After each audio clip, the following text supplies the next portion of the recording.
Ladies and gentlemen, we are here Facebook Live, my interview with Carlos. Fortunately, unfortunately, we're having technical difficulties, but fortunately, Carlos is in the building, so I'm going to put my mask on, and we're going to get on and visit him personally. Shall we? Come on, Paul, let's go.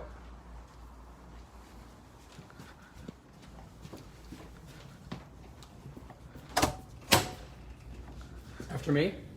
Come on down. So this is the St. Rose office, the corporate third floor. That's the Success Center right around the corner. We won't take the elevator, we'll take the stairs. Come on down. Hey Paul, it's a good thing that we're interviewing Carlos today. Yeah. All right, don't kill myself down the stairs.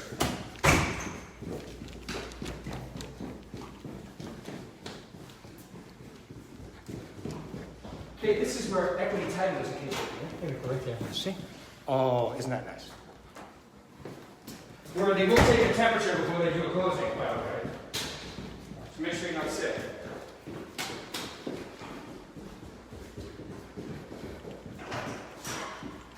Almost there. We're going to conference room E, I believe.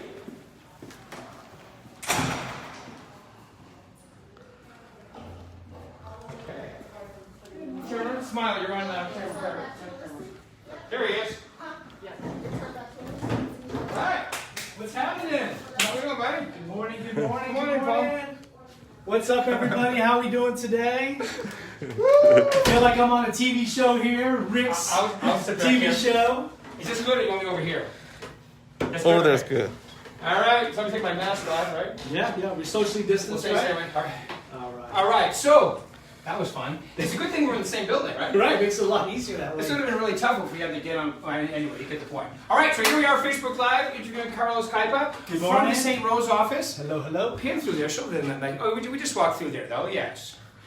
Okay, now, well, before we get into that, let's get into you. Tell them a little about, because this is California, Arizona, Nevada. Okay. So tell them a little about yourself, how long you've been doing this, all that good stuff. All that good. Well, this is my 20th year doing real estate this month, so I'm excited about that. And it's been all with Prudential, with Mark Stark, and Berkshire Hathaway. So yeah, I've been doing this for 20 years, so I've seen a lot of highs, a lot of lows, a lot of craziness. So it's been a fun ride. So it's been cool.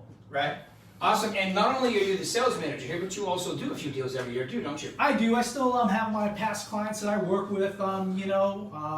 So mainly listings, not very many buyers because I don't have time.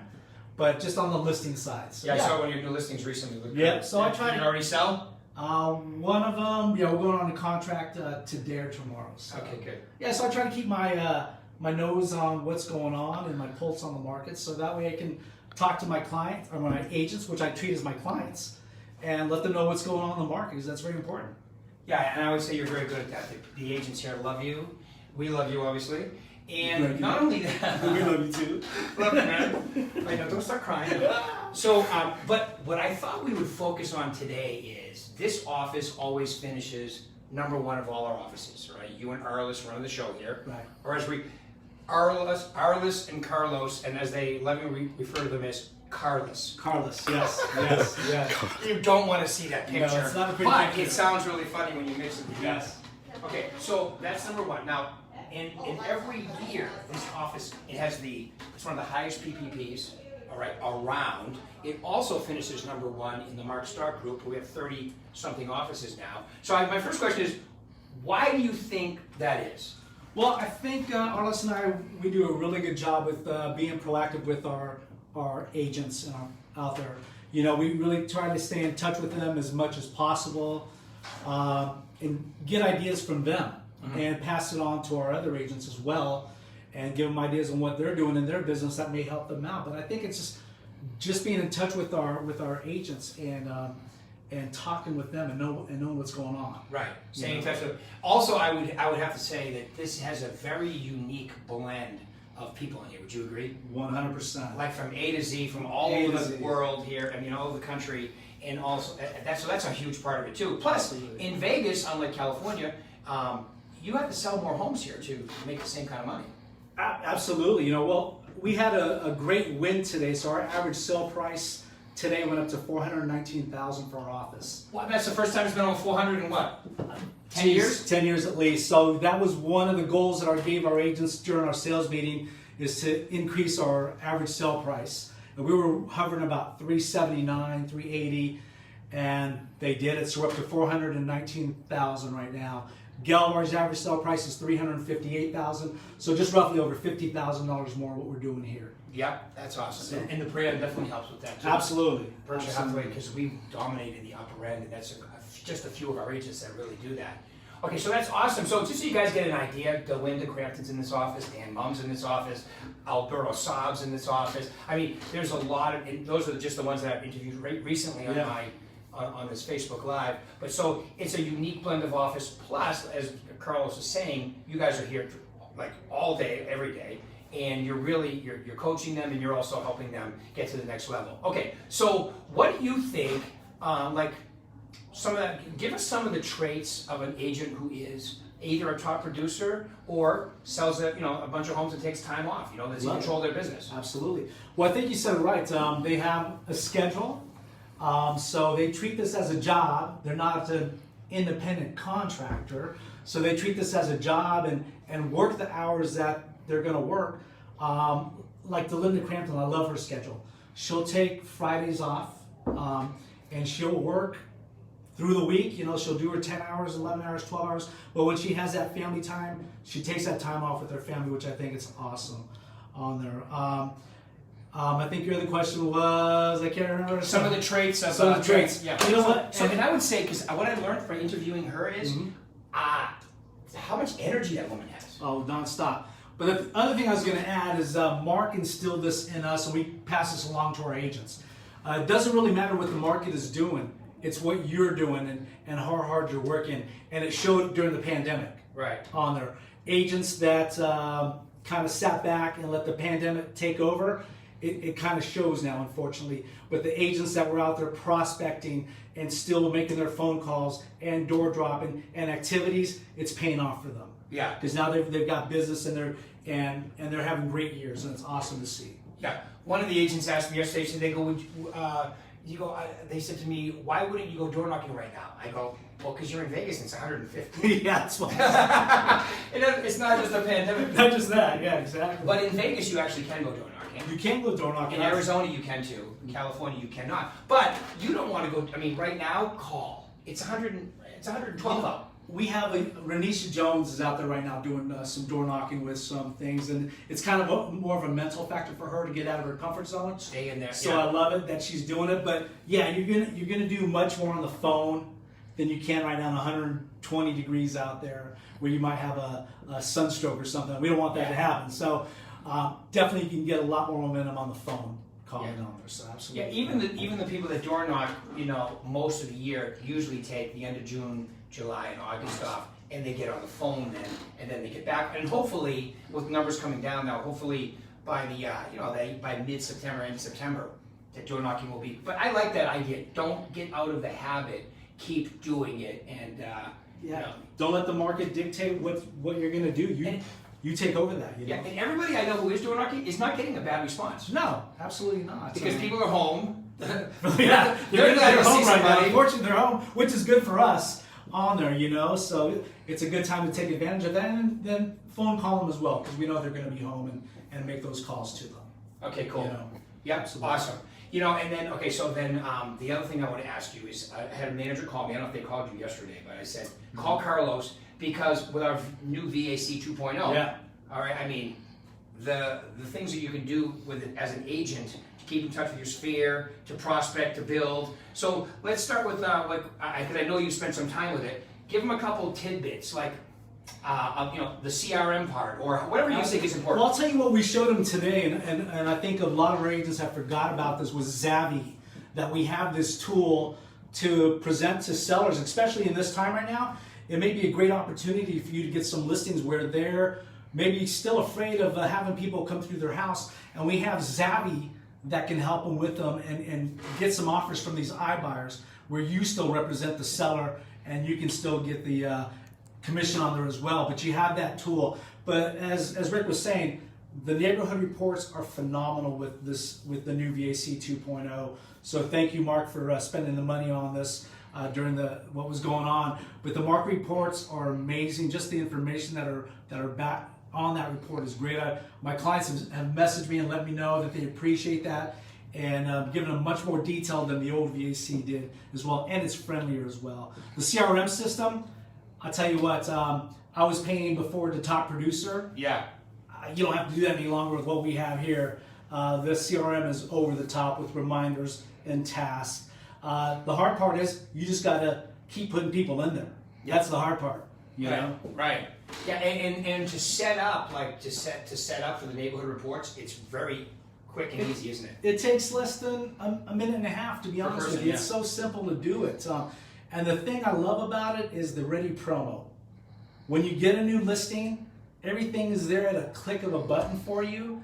You know, you want to do a social media post, you click it. You want to create a flyer, you click it. You want to order some postcards and stuff, it's all there. Set up a seller's report. It's so easy. I mean, we can't make this any easier for our agents to use. Yeah. You know? Like I tell them, all you have to do is put your information and your current picture. Yeah. By the way, I'm looking at your hairdo. I'm thinking you could go one step tighter. You know what? we're taking baby steps, okay? Baby steps. We're almost there. We're down to I think a 2 yesterday. Oh, so I noticed you got a haircut. Yeah. So next stop is going to be a number 1. Well, we're getting there. We're getting there. Tight's where it's at. Look, you can't get any tighter than that. No, you can't. That's as tight as you can go. Absolutely. All right. So here we go. So and then there's other things on there. You know, like for the VAC, like you mentioned, the social media. You've got the neighborhood reports. Yeah. You've got the market reports. There are all kinds of goodies on there. So check that out too. Especially if you're already with us, and if you're not with us, obviously you should be. But if you're already with Berkshire Hathaway, then get in there and start using that stuff, man. Because like you're not the first one I've heard said. I've heard I could name agent after agent in here that used to use another CRM, and even their assistants are like, no. Let's download everybody into this. I'll tell you what Delinda Crampton said that she was paying Brian Buffini in her CRM. She dropped that and is exclusively using the VAC 2.0. So I think it's awesome. And if you guys want to see that interview, I even rewatched that one. Yeah. Because we had the same thing. It was one of those days where she was having technical difficulties, so she came up to the conference room, and I rewatched that one recently with Delinda, and it was incredible. Okay, so my favorite question, you know what it is? Yeah. So if you could start this all over again, and how long have you been licensed? 20 years this month. 20 years this month. 20 years this month. That's awesome. Absolutely. And if you could, knowing what you know now, what would be the 3 most important things you would tell them? Man, this is what I always tell them. You got to get your CRM going, most importantly. But you got to make sure you're staying in contact with your current SOI and build it. That's what I said. That's the hard part. You have to have discipline to keep adding people into your CRM. Okay? And you know what? You've got to call them. You've got to stop at their houses and be genuine with them. It's not always about the dollar. It's about building relationships with them. And I think that's crucial. You got to keep that going with them. So you got to do the CRM. Mm-hmm. You got to be organized. Do you know how many agents say that? How many top agents say if I was starting over, if I kept track of everybody, and let's face it, not to beat up the VAC 2.0 again, but you have the perfect tool. It will basically go on automatic for you if you use it. Absolutely. But then we got to get back to grassroots. Like I said, stop by their house. Yeah. Don't always call them for business on there, but make sure that you are calling them enough so that they remember you. Be genuine. Like reverse prospecting. You Absolutely. Just call in, check in, how's it going? Okay, so your CRM and your sphere is critically important. Set it up, be organized, stay in touch. Don't just call, stop by. Yeah. Okay, what would be number 2 on your list? Number 2 on my list, prospect. Okay. Prospect. The P word. Prospect. Yeah, the P word. Don't be afraid of it. You know what? You have to do it to survive in this business. And I'll be honest, when I first came into this business, I had 6 listings right from the get-go. Wow. Walked in with 6 listings. I sold them all. I had no idea what to do after that. No clue on there. So you got to have discipline with your prospecting and do it on a daily basis. Just like we do with our recruiting, we're accountable for numbers. We've got to prospect just like you do to keep the office going and build the office on there. But you've got to prospect daily. Okay, so prospect, and not only do we have the bullpen here to prospect, matter of fact, I've seen everybody from the Success Center down here because so many people are showing up now. It's been packed. Today during our sales meeting, our energy has been so good in our bullpen because we've hired a great new crew and they've brought a new energy to the bullpen, and I've been telling them just you need to come in, just feel the energy, get back to it, get back to some normalcy. And if you feel comfortable, well, we have our hand sanitizer. We have everything ready. We have our masks. We're socially distanced and we're using our masks and all of that. But you know what? The energy has been so great in the office, and Dan's class is growing so big that they can't do it up in the training room anymore. And stay socially distanced. And stay social distance, so they're doing it in the bullpen. So it's been great with that. So yeah, absolutely. Yeah, we follow the rules here too. I mean, even some of the staff here have these shields on. Yep. We have the mask, we have everything here, and we keep everything clean. Absolutely. So don't be afraid to come into the office. Okay, so we've got our CRM and all the different facets. We've got prospect, and I'm assuming you mean the other lead sources, because your Sphere is one of them. Yes. Expired, for sale by owners. Yeah. All the, your warm calls, your just listings, your just solds, your open. Well, I guess we can't do open houses yet, but when we get back to that, we do virtual open houses that we still can call around on there. So don't forget to do that as well. But yeah, prospecting, absolutely. Okay, good. So that's number 2. So what would be the third one? The third one is knowing your market. What's going on? Stats. You know what drives me crazy is when I ask the agent, hey, tell me about the market and how it's going. Oh, it's good. But what's good about it? Yeah. You know, how many on the market? How many REOs are on the market? How many short sales? Single family resident, townhome, condos. You know, give me some numbers. Don't just tell me it's good. What is the turnover ratio? How many have gone into contract? How many have listed this month? So you really need to know your markets, because when you're talking with your clients, you want to make sure that you're talking to them intelligently about what's happening in the market, not just that it's just good. Yeah. Well, when you say, how's the market? Oh, it's great. They just think you're covering up. Exactly. Because what are they watching? The news. And what is the news telling them? It's all negative stuff on there. I was sitting in my home a couple weeks ago, and I was, we had some work done, and then a subcontractor came in to measure for some stuff. Yeah. And, did I tell you the story? Yeah. And he goes, well, I'm so sorry about your business. I'm like, what do you mean sorry? What are you talking about? You know, like you just said, our average sale price just went over $400,000 for the first time in 10 years. Yes. There was 1,250 homes that came on the market last week. 1,250 went under contract. Yeah. Almost 1,000 came on, which means we have more going under contract than coming on, right? So, and they look at you like, oh, that's not what I've been hearing. Yeah. So when you're prospecting today, you're actually the beacon of good hope, because you're happening? giving them the real numbers. Absolutely. What's going on? The one number that Arliss and I have been engaging about what's going on with our office is when this first happened in March, our pendings got down to about 140.